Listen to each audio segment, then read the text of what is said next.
Hello, and welcome to my guide for the Octopath 1 Galdera fight.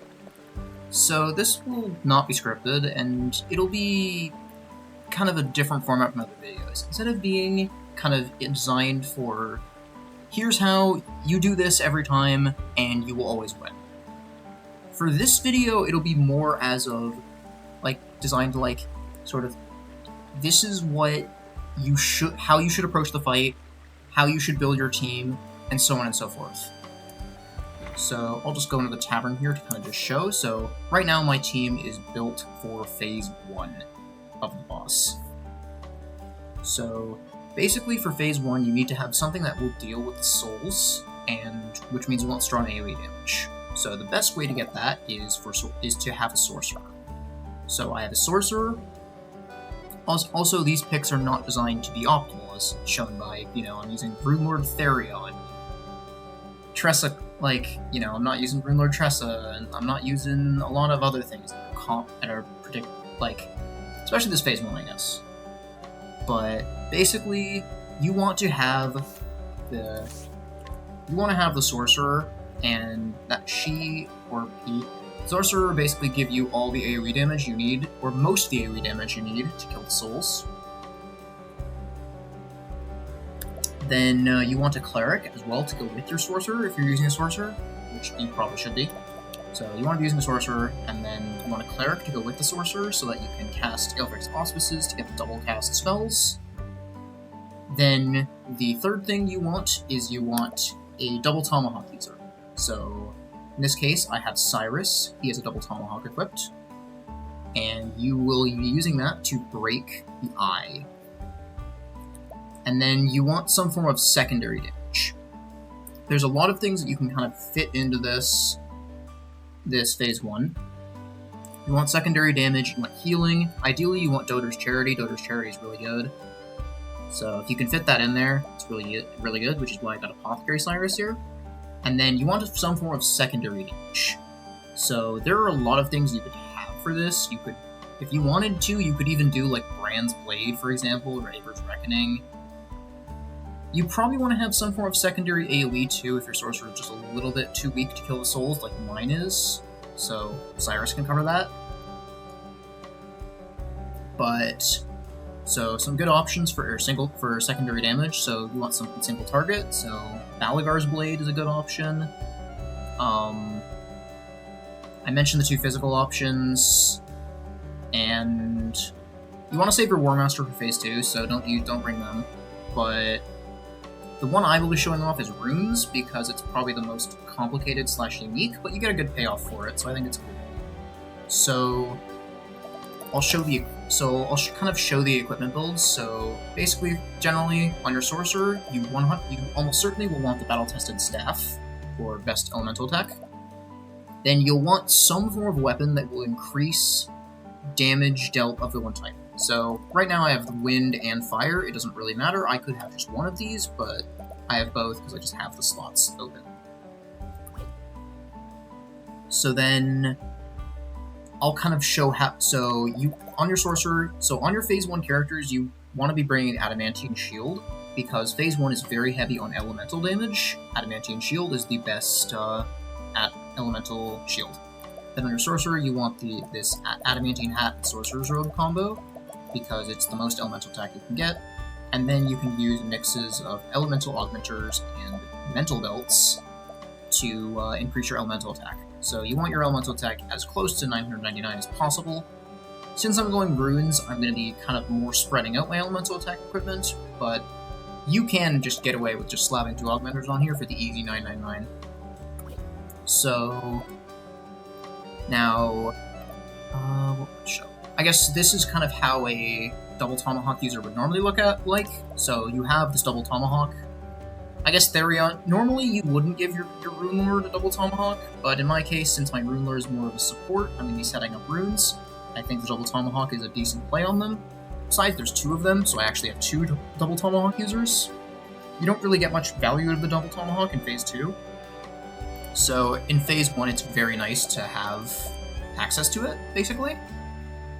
So you can just bring both of them like I am here too. Like I am. And then basically for Therion, I'm just since he's my support character, he's just gonna have as much tanky gear as possible.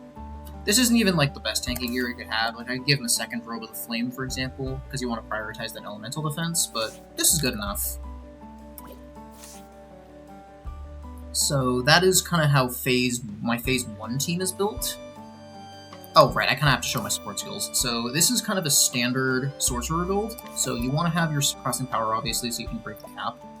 BP Eater and Elemental Aid are the best damage boosts available to Sorcerer, and then you can put a variety of things in this slot, but Elemental Edge is the safest, because it just means you don't have to Dancer buff. You could do Augmented Elements for even more damage, for example, but I think Elemental Edge is probably your best option here, because it's a good mix of offense and defense, too. So then, for a support build, something like this. So you want Saving Grace, you want Patience, you want Elemental Edge. These three are the best 3 support skills on your support characters in this fight, regardless of phase. So when I get to my Phase 2, you'll see that my Phase 2 also is going to have these 3 support skills. So Saving Grace lets you heal him above health, above max HP. Patience gives you a 25% chance to get a bonus turn. 25% chance for a bonus turn, the extra turn. Extra turns were really good. Then, again, permanent. I don't even care about the attack. I just care about permanent elemental defense boost, so it's just a great defensive bonus. And then this slot can be anything you want. So Show Goes On here for extra buff duration is decent in Phase 1, but I'm actually using Persistence here because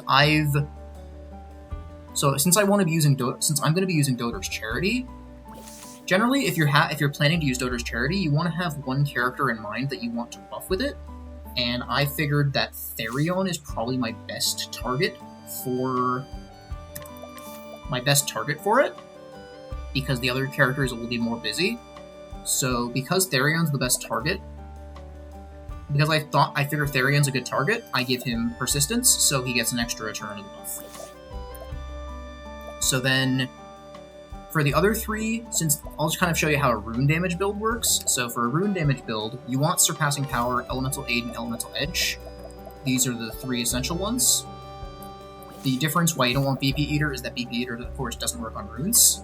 So basically, then this last slot is, again, Flex slot. Show Goes On, I'm using that on Tressa, so that her Aelfric's Auspices will last that extra turn, which is really, really useful. So yeah, yes, this actually does work on Divines. And then Second Serving, if you just want something for damage on your runes, Second Serving is your best bet. You could also do Augmented Elements, which actually Cyrus doesn't even have unlocked.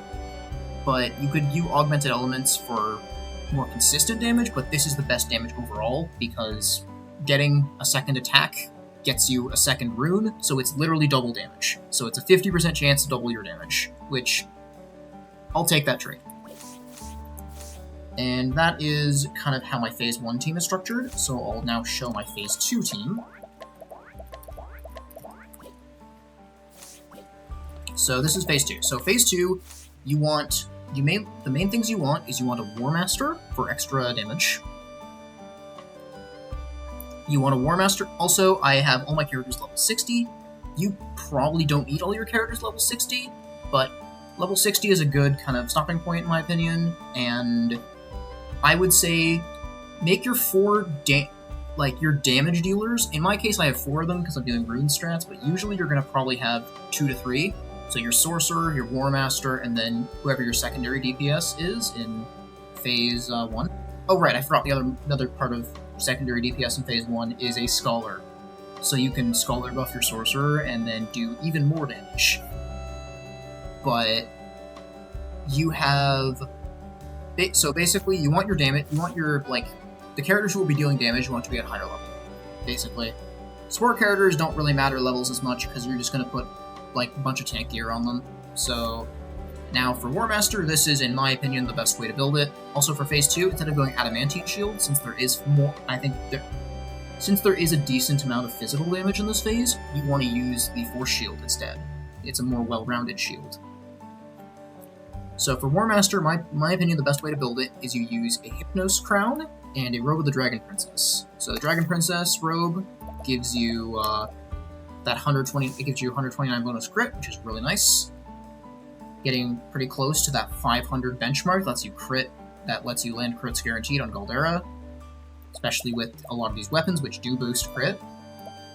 So most of these weapons I have pretty good crit chance on, which is nice. So then you got your physical belt. You got 2 physical belts. These are the best physical attack increasing accessory in the game. They're a bit annoying to get if you didn't grab one during Primrose Chapter 4, but again, I'll go over how to get a lot of these things and/or have resources in the comments for how to get a lot of this stuff. So then for Phase 2, just basically a bunch of tank gear. Notice that I don't really have like any weapons on these guys, because it just doesn't really matter that much. Mainly just, I want empowering gear, necklaces and bracelets to have more HP, and then stuff like Crystal Vest, Oasis Hat for extra defense. Anyway, I forgot to kind of tell about what the other things you want in Phase 2 are. So the main things you want in Phase 2, you want your War Master. So you want your War Master, Ulrich here. In my case, Ulrich. You can, again, do whoever you want. I don't think I've quite highlighted that enough, but yeah, these character picks, do whoever you want. If you like using, say, Honnet as your War Master, or using Therion as your War Master, or using, hell, Tressa as your War Master, you can do that. More power to you.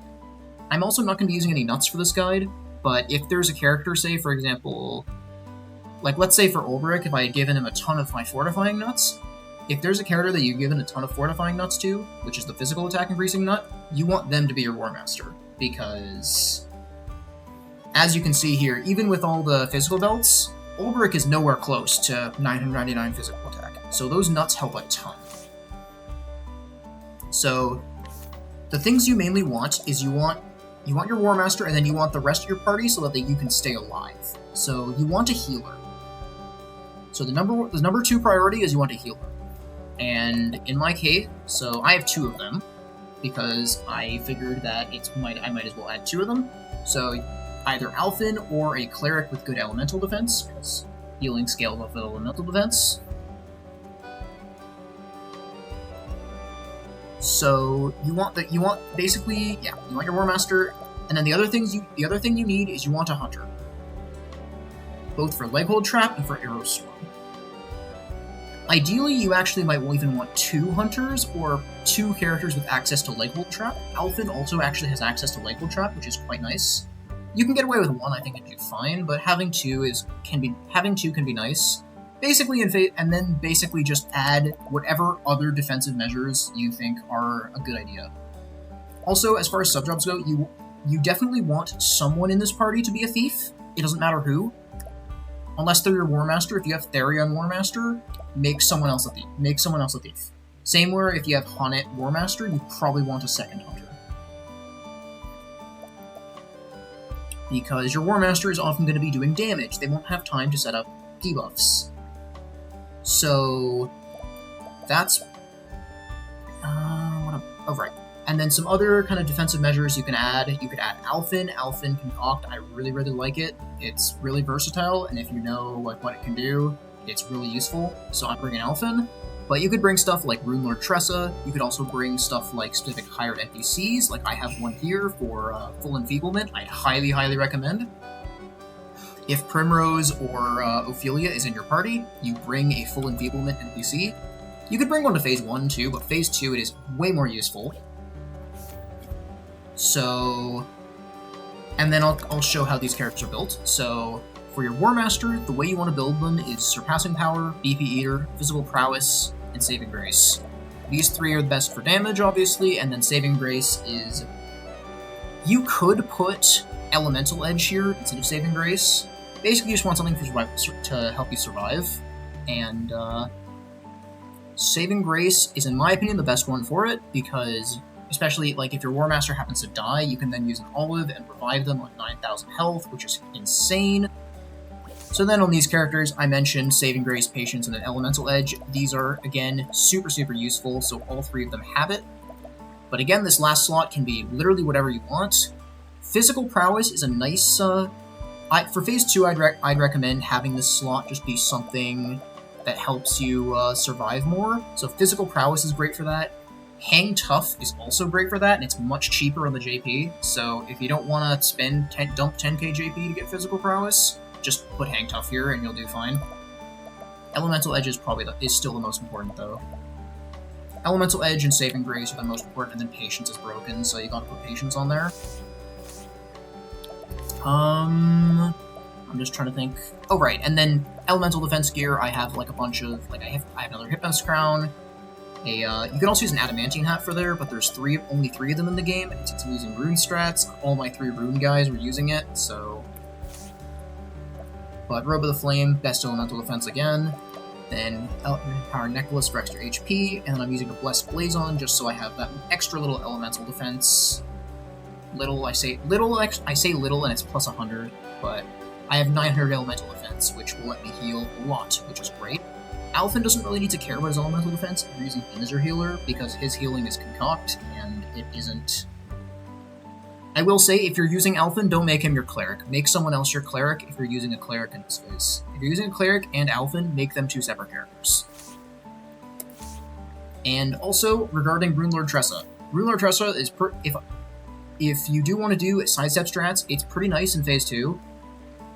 Oh, right, I just realized there's actually a change I want to make to this, which I want to, instead of having Alphen be Merchant, I want to have him be Dancer.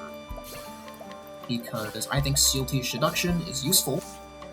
Because that's, like, the coolest take ever. But yeah, Seal Teeth Seduction combined with Ophelia's Reflective Veil is going to be really nice. So I want that. I want access to that combo.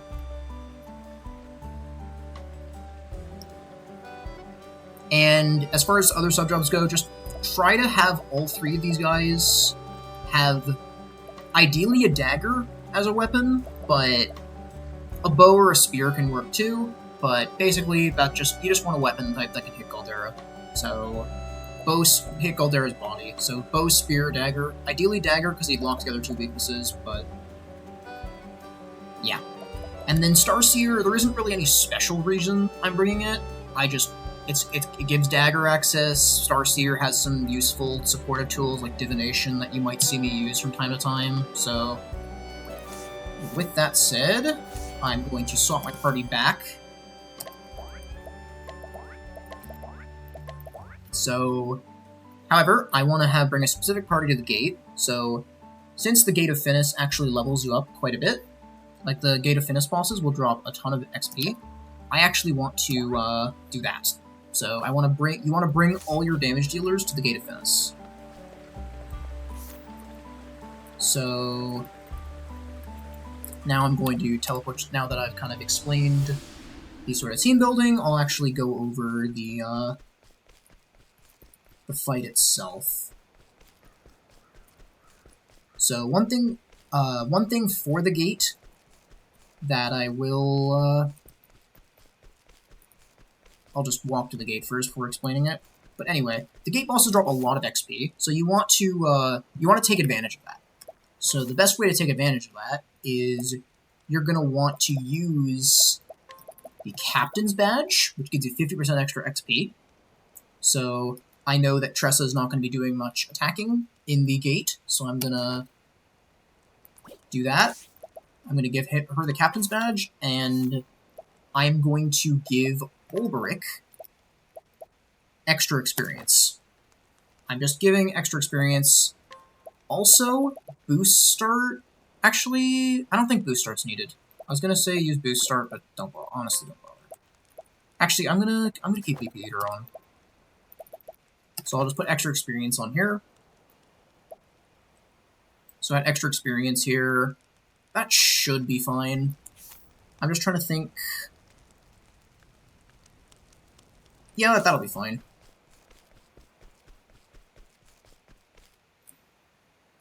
And obviously the gate bosses will take you a little bit. There is a glitch you can do if you're not playing on PlayStation that lets you basically skip needing to refight the gate bosses every time. I'll leave a link to that in the comments, but honestly, with this with the advice in this video, hopefully you won't need to do stuff more than once. So yeah. But anyway, I'm gonna be heading into the gate. I'm going to cut the video here, and I'll be back on the end. I will, in the description, though, leave a, if you want to watch and see how I kill the gate bosses, you can do that. I'll leave a link to that. Alrighty, now that the gate bosses are defeated, there is first one very, very important thing you should be doing. First, healing up the party is useful too.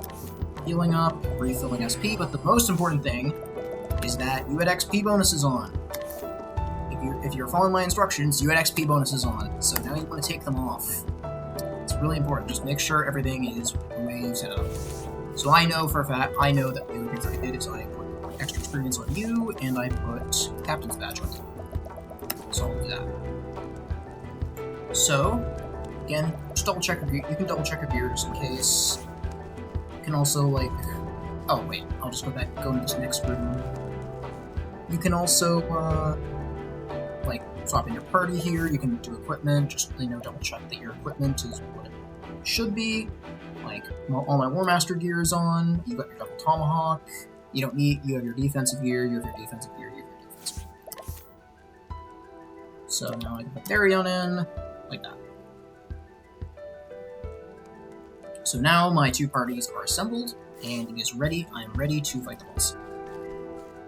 You get one last time to swap in your parties here, but again, I usually just prefer to do it in that little station there. So let's get started. And because you're not here to watch cutscenes, I'm skipping the cutscenes. Sorry, not sorry. Okay, so first thing about this is that this soul is weak to light, and that is its only weakness. I also just basically, phase 1 is generally pretty slow. So if you take things slowly, you'll do just fine. You have enough times for selectively slow. Basically, take advantage of your buffs and that kind of thing. So I think I want to try and set up Doter's Charity when as soon as I can. So I'm gonna use it. Again, also don't be you should try and use your items as much as you can because it's the last boss of the game. What else are you using those items for? So I'm going to use a transfer rune because I want to get runes up.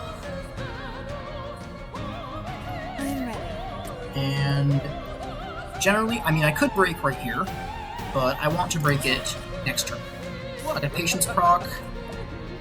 So the patience is very much going to be a do as I say, not as I do thing, because obviously if I was playing optimally here, I'd actually use the patience turn, but just to show that I don't use this turn. So I'm going to try and set up Doters, so I think I actually will use this, because once Doters is up, I'm not going to really care that much.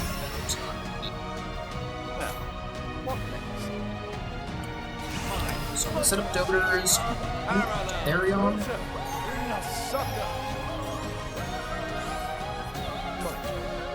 and then I set up my rune. So one thing I didn't mention about my rune setup is that I have Bishop Staff on Tressa and Cyrus. They have extra light damage, so I would set that up.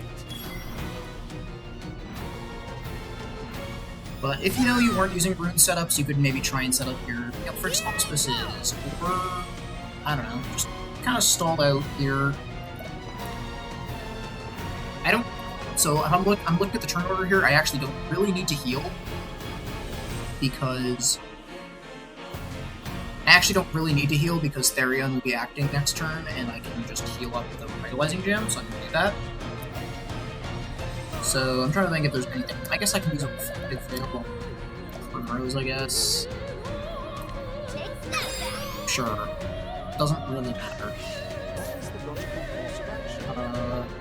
So ideally when you kill the soul, you want to kill the... Ideally you kill the soul after the eye gets a turn. So if you kill the soul after the eye goes, then you get a chance to break the eye. Then you can start hitting the eye with some big damage. So I'm not going to kill with Cyrus here, trying to think if Cyrus can even, like, do anything reasonable here. Darian's gonna be healing everyone, so it doesn't actually matter. I really should be special lines or something. I don't know. So I'm gonna use Revitalizing Gem, heal everyone up. Oh, that was perfect. It hit Firmos and nice. That's why Reflective Pickle is useful. And now this is a good time to set up again for Auspices. This. And I guess I'm I realize now I probably should have, like, tried to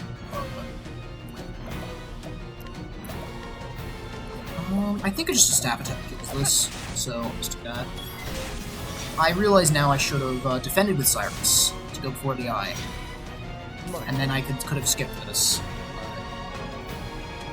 He has one more turn of transfer left, so I'm just going to use one more boon just to max myself out on it. So now the way you can do these is just throw your Sorcerer spell at them. Throw your Sorcerer spell at them. And then you again, there's not really much you can actually do.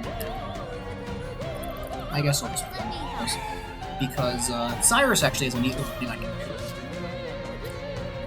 I don't need to do that much damage, so I can just use a last stand to hit both of them, and the Robe. Nice. I could also use the Lightning Blast.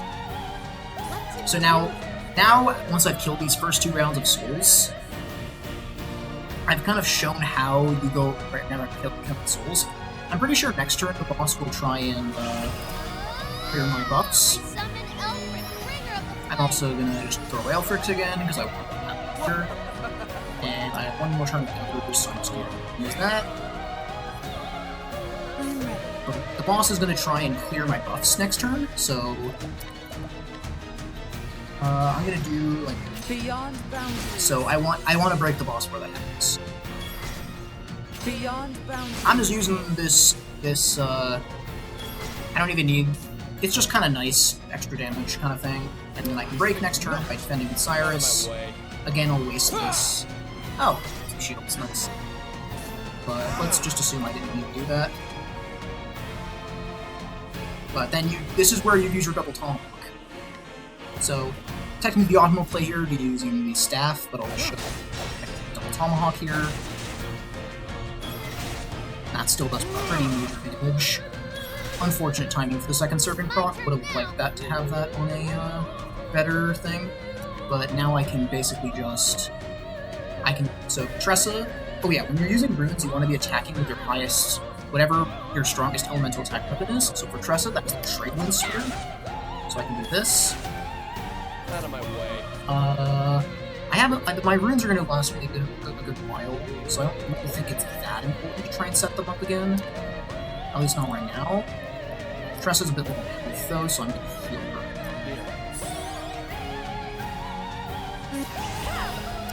And then I'm just going to use my Ignis Ardere. And that's a lot of damage. And this actually just might be enough damage. I might actually have enough damage here to just straight up kill the boss here. And I mean, since I have that opportunity, I might as well just do it, you know? But I've kind of already shown off how you kill souls. So the way you want to kill the souls, obviously, is to basically use your Sorcerer, blast them with a full BP, like with a max BP spell. Also, it doesn't really matter. Like the weaknesses, they do have weaknesses, but prioritize the type that you have sit with your. Prioritize the type you have. Actually, you know what?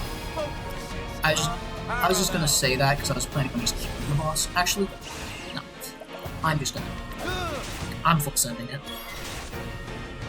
Oh, second serving. I think the boss is just dead here. But yeah, basically, when the souls come out, you want to blast them with your Sorcerer. The other one thing I'll say is for the blast phase. Actually, you know what? I'm in last. Actually, I don't even think I can. But for the last phase, you want to try and make sure you still have that elemental defense up when you go into the last phase, because it likes to get permanent buffs. And if it already has a debuff when it tries to permanently buff itself, that debuff won't happen. Or it won't buff. It'll use the buff to cancel the debuff, and it won't actually get permanent anything, which is nice. It should do more damage. But I think I can just kill it here. I don't actually have BP to use a full spell, so I'm just going to Elemental Break. It shows off full synergy here. So with Elemental Break, you get a rune. And then again, thanks to Aelfrix, a second rune, and this one just killed. Yep, that just killed. The show is over. So phase 1, you can kind of just level with that. Set up your stuff. If you don't have something nearly as crazy as rune damage, you won't obviously do that as fast. But you could use stuff like the Scholar Divine skill to do that, to do the same thing. You can do stuff like the Scholar Divine skill to do the same thing there.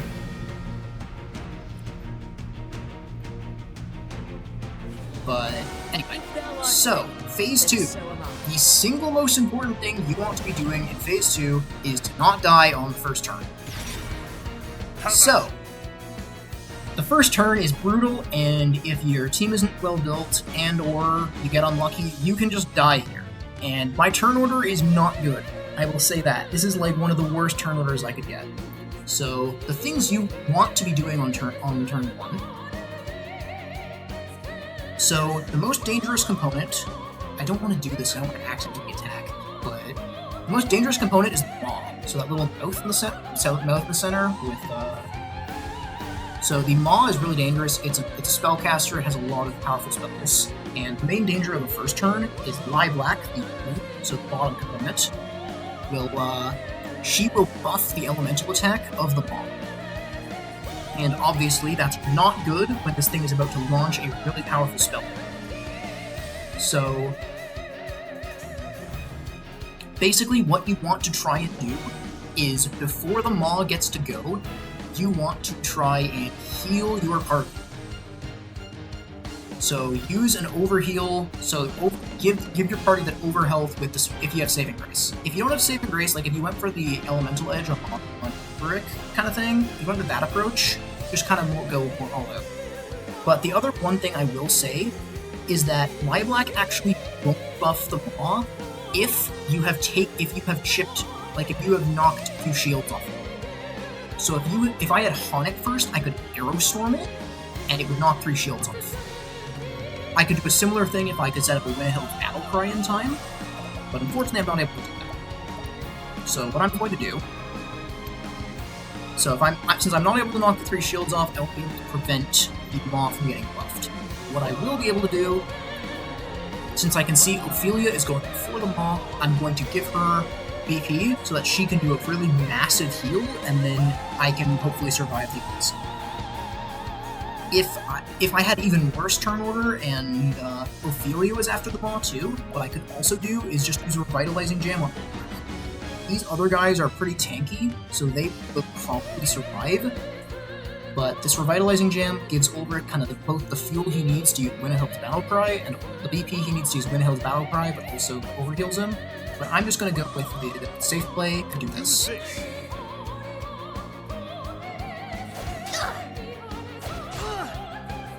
So Elemental Augmentation on the Maw is the really scary part. So I can full heal, not Aelfrix. I can full boost heal more and get a lot of health. And now the Maw... Really? Really? I hyped the Maw up, and I was like, oh, you know, the Maw is super cool, like, the Maw is super dangerous, and it does a basic attack. Thanks, Maw. Very cool. So that was really nice of it. But I want to prevent the Maw from getting a turn in, so one thing you could do is you can Lighthold Trap it, but I actually want to start breaking it. Well, I am going to Lighthold Trap it, because I have Alpha, and I'm going to show you a really useful concoction. So, if you do Injurious Dust and Curious Bloom, it's AoE Lightning Trap. Concoct is fair and balanced. Okay, Patience here, very nice. I don't want to break the Maw here, even though I could, but I guess I can... let's just do something like assuming it's if anyone with a patience proc, because odds are you probably get it. And anyone with a patience proc, I'm just going to do that. I'm going to give Bricks a lead.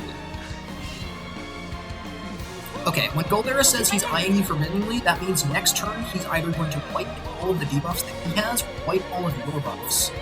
But since most of my buffs are permanent, it doesn't actually matter much. And if you got a... So once you survive the first turn, it's kind of just make sure you heal a lot. Basically, just make sure you keep everyone up, healed up, and use your defensive measures. So you have Rumor Tressa, you'd start setting that up right now. Or, since I have a full enfeeblement NPC, I can use one of those. Okay, the NPC didn't help me, but you know what I mean. What can you do, Elfin? You know what, Elfin? You will Purifying Dust, Essence. Try this. Another good card. So, you want to try, ideally you want to break them all in turn 2. So, when it hits Battle Cry, will hit 3 shields on it, and Arrow Storm will also do that. So now it's broken.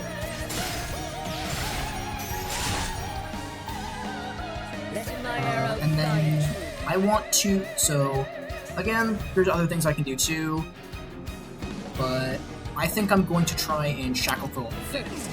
So the blade is dangerous, and I don't want it to do things.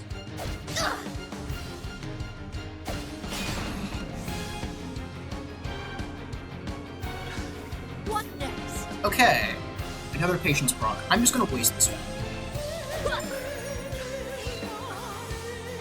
So, there's another AI quirk in this fight. I realized I didn't give Ulrich any BP, which is really bad, because ideally what you want to do is you want to break the law, and then give Ulrich some more BP, refill Ulrich's BP, and then just kill it. So, I'm gonna try and kill it regardless, so I'm going to show off Nightmare Chimera. So, Nightmare Chimera, it's a really powerful skill, but it destroys the weapon you pick. So you want to pick something that's...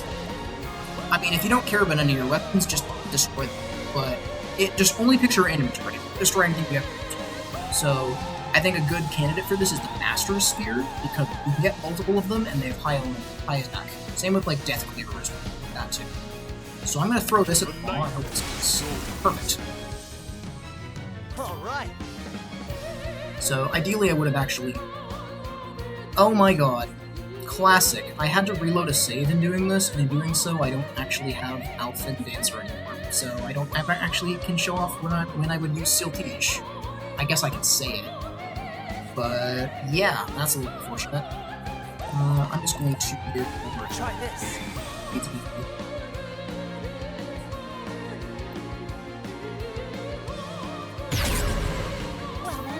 So, Ophelia doesn't really have much to do, so I'm actually going to use Divination now. So, Divination gives me a guaranteed crit chance, which is nice. And then... now I can start debuffing, so I'll debuff the Blade, because the Blade is the tankiest, and ideally... Stutter... Blindness is not great. Ulrich didn't get hit by it, that's nice.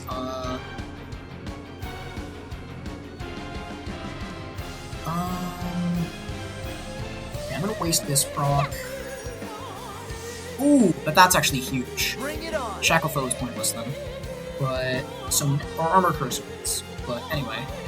Another cool concoction I can show is Soothing Dust, Curious Bloom, and that cures all status conditions. And gives 1 turn of Rehabilitate. But yeah, this soul healing thing, if you break and then kill the ball when it's broken, like that, you kind of just break Lilac's AI, and she just constantly spams soul. So she is basically useless for the rest of the fight. So you ideally want to do that, and you want to try and kill the Blade before Lilac. Worst case, you want to leave one of them alive, so you can properly time it to the last phase.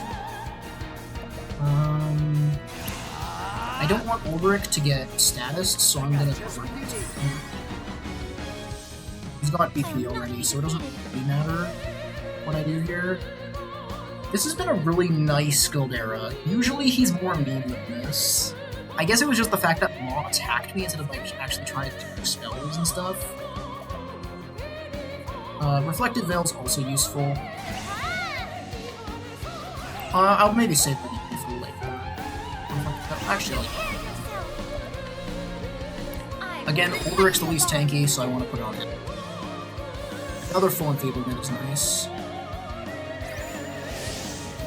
Okay. Buffing that is a little... Battle Cry again?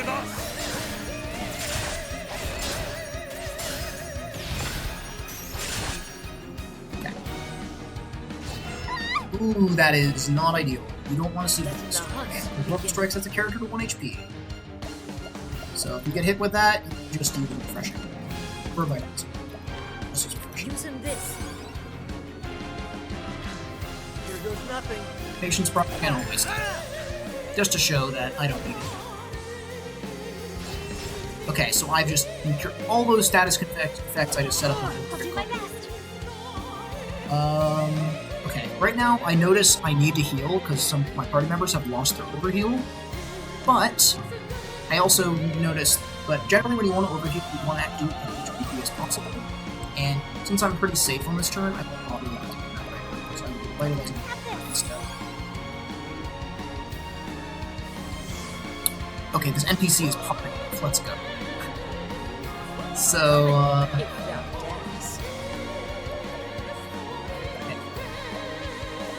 okay, Lilac will die. I noticed that, so Lilac's in red, so I don't want to be, so since I mentioned Lilac is useless, you don't want to kill Lilac. Well, this is easiest if you have more visual rules. I'll say that.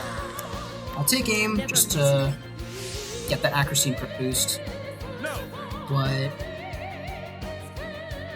if you don't have Ulrich, I guess you could use Nightmare Chimera on the blade, which is honestly probably stronger than Brand's, but I'm just gonna use Brand's. Okay, blade is dead. Here we go.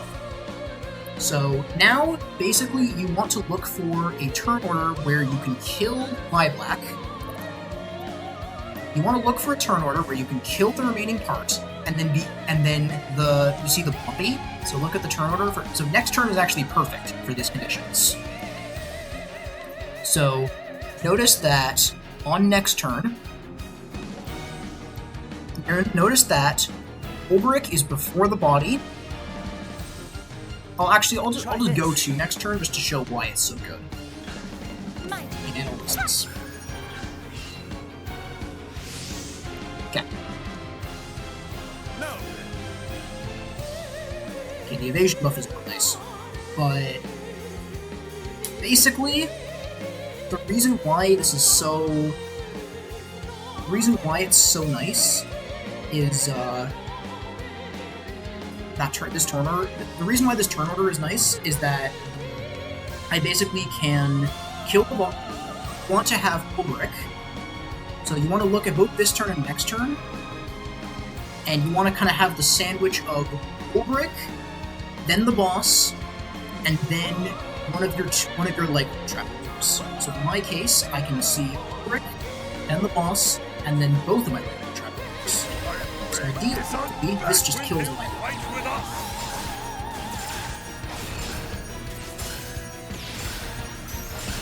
Okay, perfect. I'll do my best. I can try summon again, because the summon will stay out for a bit.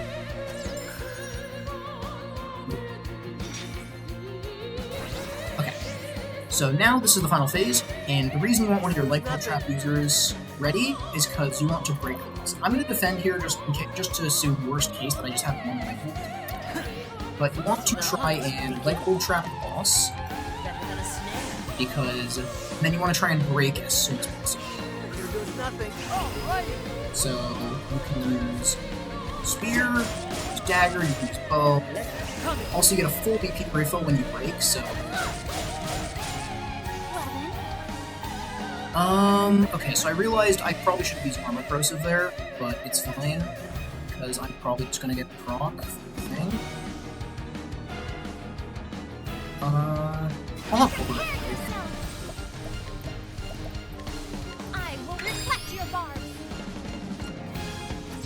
Oh, that guy put a point. Nice. Victory shall be mine. So I'm just going to show worst case. So, worst case, you don't get a Wind Hill battle. Worst case, you can't get one off on this first turn. Ideally, you can get one off on both turns, and that's super nice. But I'll do my best. worst case, you don't get one off. So you want to try and debuff the boss before you land a Wind Hills. I also mentioned Reflective Veil, so Reflective Veil. Oh, I have to choose between Reflective Veil and Healing, and I'm gonna choose Here I go. I have not been playing this perfectly. Miracle healing. Actually, I could have healed with Alphen, anyway. Let my arrow So that actually helped. So I would have Armor Corrosive there if the Golden Beetle didn't happen. I still do want to like hold trap the boss because that'll give me some more time than a snare. to break the guy to break him. All right. And I'll show you another concoct, I guess. Because I couldn't set up the Reflective Veil, I can do the next best thing. I can do Purifying Seed and Curious Bloom, which will give Ulrich one sidestep stack. One charge of sidestep. And I can use my own power. Fight with us!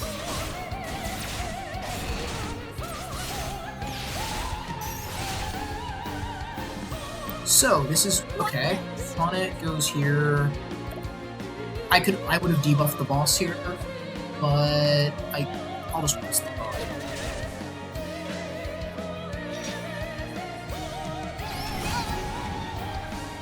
Wait, Eternal Void is physical? No, it's not. I still have Reflect. Wait, what? When did I get the Reflect? Okay, that's nice, but the Reflect helps it so that you don't die. And if you have Ilfric, or sorry, if you have Seal Tease, you can set up Reflect on everyone, so you end up with much better chances to have it go live here. You can also use Alphen to revive people, or Ophelia to revive as well. So now I'm just going to try and break the boss. All right. So Alphen does have a Hat Dagger skill, which is air help answers. What next? Another thing you can try and go for, instead of trying to break the boss, is you can also try and just go for a Nightmare Chimera when the boss isn't broken.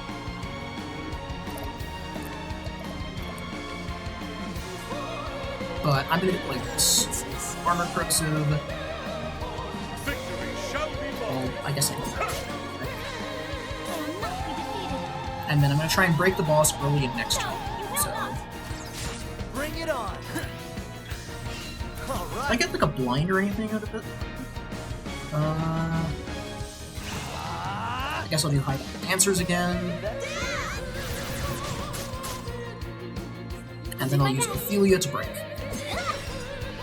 And with the debuff, I can easily just kill him. Now, Wind Hill fight with us! So, that wasn't a great showcase, because I don't think I played perfectly, and Galdera was unusually nice to me, but I hope I taught you enough about the fight that you'll be able to kind of navigate it for yourself. And, of course, if there's potential situations that come up, don't feel free to ask in the comments, or team building, or, you know, potential situations you might want to avoid, that kind of thing. Ask away. Don't feel free to ask away in the comments. I will try to respond to everything I see, which I should see. I should see it most of you guys' comments. So anyway, thank you so much for watching. I hope you found that really useful, and you can take your you can rest easy now that you know how to defeat Galdera.